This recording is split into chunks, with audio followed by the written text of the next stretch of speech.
그 후에 유대인의 명절이 되어 예수께서 예루살렘에 올라가시니라.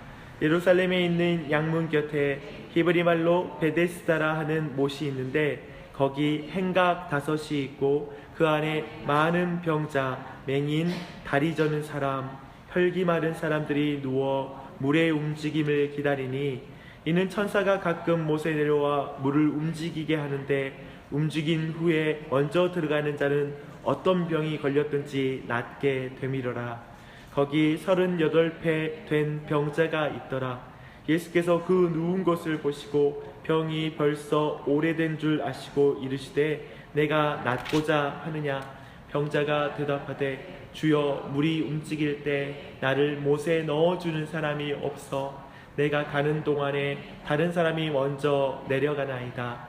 예수께서 이르시되 일어나 내 자리를 들고 걸어가라 하시니 그 사람이 곧 나아서 자리를 들고 걸어가니라. 이날은 안식일이니라. 유대인들이 병 나은 사람에게 이르되 안식일인 내가 자리를 들고 가는 것이 옳지 아니하니라. 대답하되 나를 낫게 한 그가 자리를 들고 걸어가라 하더라 하니 그들이 묻되 너에게 자리를 들고 걸어가라 한 자는 누구냐 하되 고침을 받은 사람은 그가 누구인지 알지 못하니 이는 거기 사람이 많으므로 예수께서 이미 피하셨습니다. 그 후에 예수께서 성전에서 그 사람을 만나 이르시되 네가 나았으니 더 심한 것이 생기지 않게 다시는 죄를 범하지 말라 하시니 그 사람이 유대인들에게 가서 자기를 고친 이는 예수라 하니라. 그러므로 예수시길에 이러한 일을 행하신다 하여 유대인들이 예수를 박해하게 된지라. 예수께서 그들에게 이르시되 내 아버지께서 이제까지 일하시니 나도 일한다 하시매 유대인들이 이로 말미암아 더욱 예수를 죽이고자 하니 이는 안식일을 범할 뿐만 아니라 하나님을 자기의 친아버지라 하여 자기를 하나님과 동등으로 삼으심이로라. 아멘. 유대인의 명절을 따라 예루살렘은 방문한 사람들로 활력이 넘쳤습니다. 하지만 베데스다의 분위기는 달랐습니다. 거기에는 병으로 고통하는 사람들의 신음소리가 넘쳐났습니다. 그곳은 유대인의 절기에 참여할 수 없는 소외된 사람들이 있는 곳이었습니다. 이 베데스다라는 이 이름의 뜻이 자비의 집이라는 뜻인데 이곳은 그 이름에 걸맞지 않는 장소였습니다.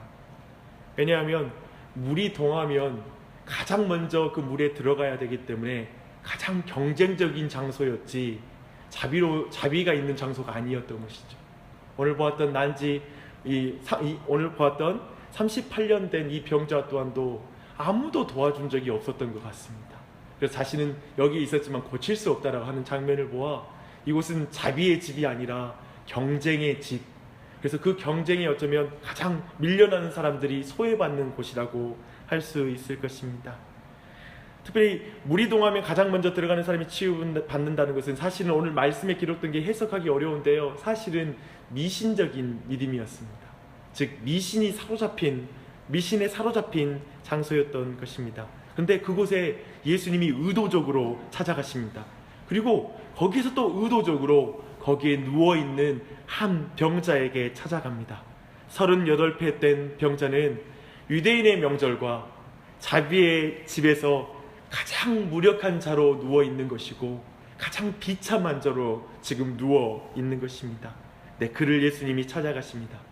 유대인의 절기에 참여할 수 없는 사람, 심지어 미신마저도 붙잡고 싶어도 그마저도 붙잡을 수 없는 경쟁에 뒤처진 자, 그 사람이 바로 그 사람입니다. 그에게 예수님이 말씀하십니다.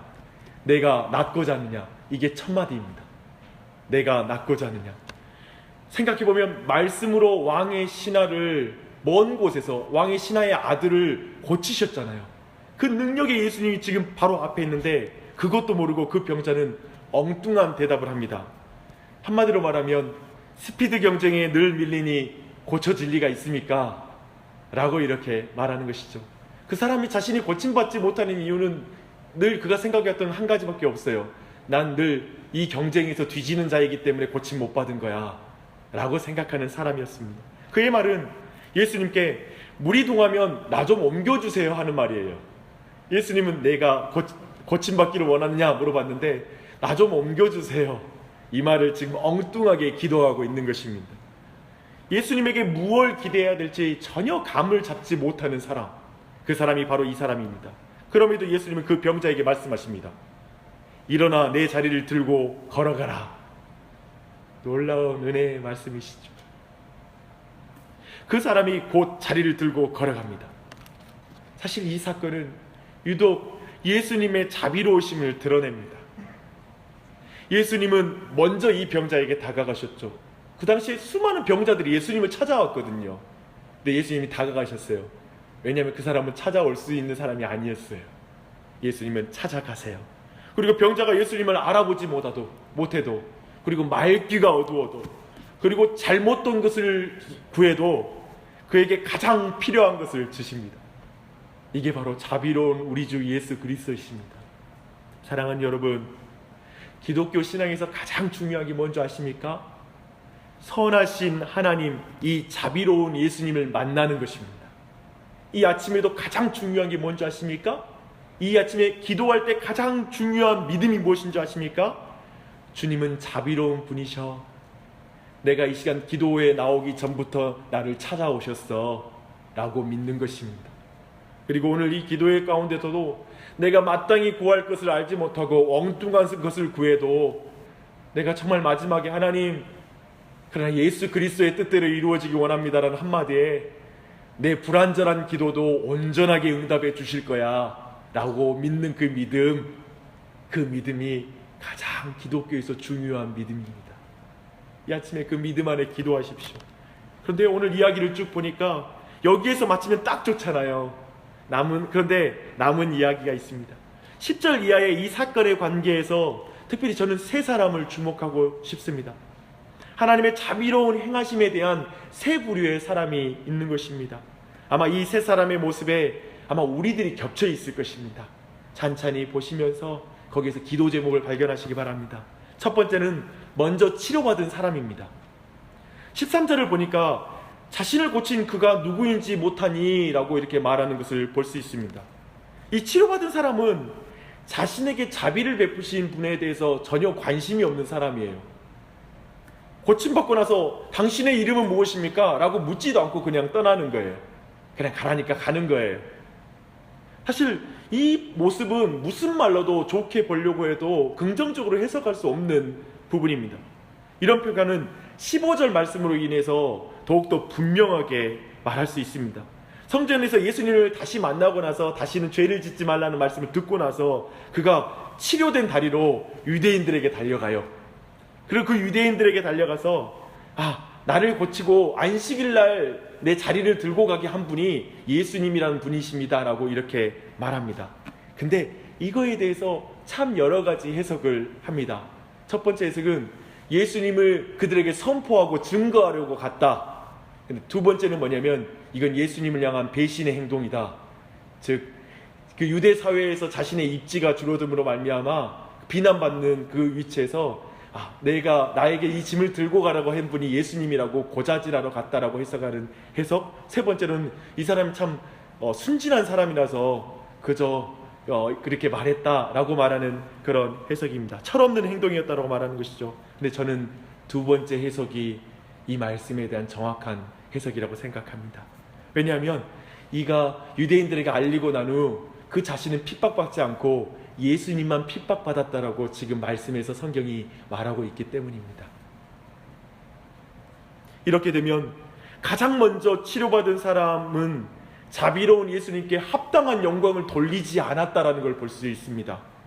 도리어 하나님의 인정보다 유대의 사회에서 소외되지 않는 것이 더 중요한 사람, 그 사람이 이 놀라운 자비를 행하신 하나님 예수 그리스도 앞에 보인 반응의 첫 번째 사람입니다. 안타깝죠. 두 번째 사람은 유대인들입니다. 그들은 38년 동안 질병으로 인해 안식할 수 없었던 사람이 안식을 얻는 것을 보면서 함께 기뻐하지 못합니다. 자신들의 규범에 의해 안식일에 병을 고쳤다는 이유로 그게 못마땅스러운 거예요. 누가 고쳤어? 두 번째, 도대체 자리를 들고 가라고 말한 그 사람 누구야? 라고. 왜냐하면 안식일에 짐을 들고 가는 것은 그들의 규례에, 성경도 아니에요, 규례에 어긋나는 것이기 때문에 그게 못마땅스러운 것입니다. 말씀 자체이신 예수님께서 죄인들을 죄의 권세에서 해방시켜서 참 기쁨과 참 평화를 주시는데, 그들은 모든 기쁨과 평화를 깨뜨리며 말씀이신 예수님께 불만하는 자로 서 있습니다.